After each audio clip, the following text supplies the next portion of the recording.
그랑프리 일정은 보시면 프랙티스 1과 프랙티스 3 시간이 같고요, 프랙티스 2와 퀄리파잉 시간이 같고, 레이스는 퀄리파잉보다 1시간이 빨라요. 그런데 스트리밍 방송이 없고요. 이겁니다. 쿠팡 플레이 생방송. 프랙티스도 5분 전에 테마 음악 나오고 꺼거거강 싱가포르 에어라인 2024 막 그거 다 나와요. 똑같이 나와요.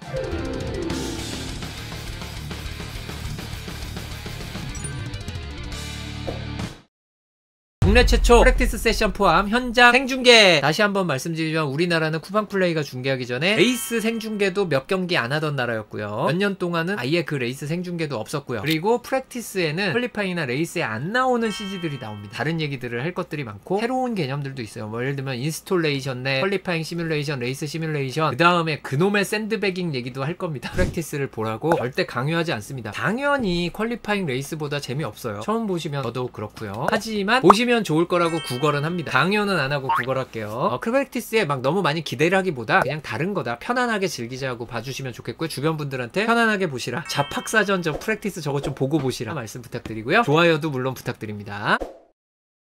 F1 챔피언십의 원조 나이트 레이스입니다. 지금은 흔해졌죠. 항설 서킷도 바레인이 싱가포르 잘 되는 거 보고 나중에 대낮에 중계해가지고 정말 볼거리 없다, 무슨 이런 사막 한가운데에서 모래바람 날리는 것만 보고 주변에 아무것도 없고, 그런데 밤에 하니까 불빛만 보이니까 바레인이 멋있어요. 싱가포르가 알려준 거죠. 그 다음에는 뭐 제다 같은 라스베이거스나. 하지만 원조는 싱가포르다. 처음에는 반대도 많았어요. 그러나 이제는 자리를 확 잡았다. 이곳이 하늘에서 바라본 마리나베이. 밤에는 어떻게 보이죠? 요렇게 보이죠. 왜냐하면 저 트랙만 엄청나게 환하게, 보통 축구장 조명 밝기의 5배라고 합니다. 2008년부터 2022년까지 마리나베이 시가지 서킷의 레이아웃은 요 모양이었습니다. 여기가 중요하니까. 2022년까지 이런 레이아웃이었다가 작년에 뾰롱 하고 레이아웃이 바뀌었습니다. 엄청난 차이입니다. 랩이 시원시원하게 빨라졌어요. 그런데 재밌는 것은 여기가 마리나베이 그 무대가 여기 있는 거잖아. 요거를 안 하면 마리나베이 시가지 서킷이 맞나? 이름이 홍철 없는 홍철팀처럼 된 거예요. 그렇습니다.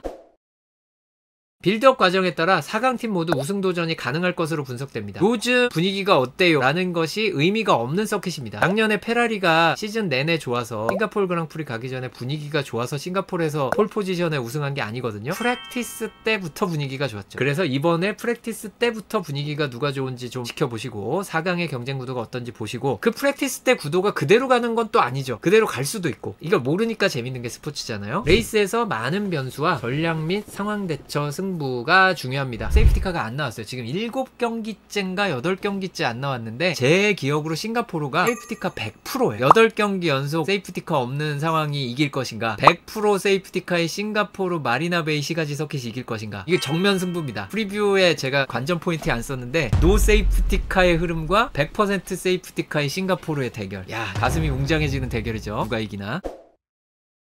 레이스에서 추월이 매우 어려운 서킷이 되겠습니다. 매우 어렵습니다. 그렇다고 안 되는 건 아니죠. 안 되는 게 아닌데 쉽지는 않다. 그래서 추월이 성공할 때 굉장히 많이 짜릿합니다. 난이도 극상이라고 생각하고 보시면 되겠습니다. 모나코보다 조금 쉬워요.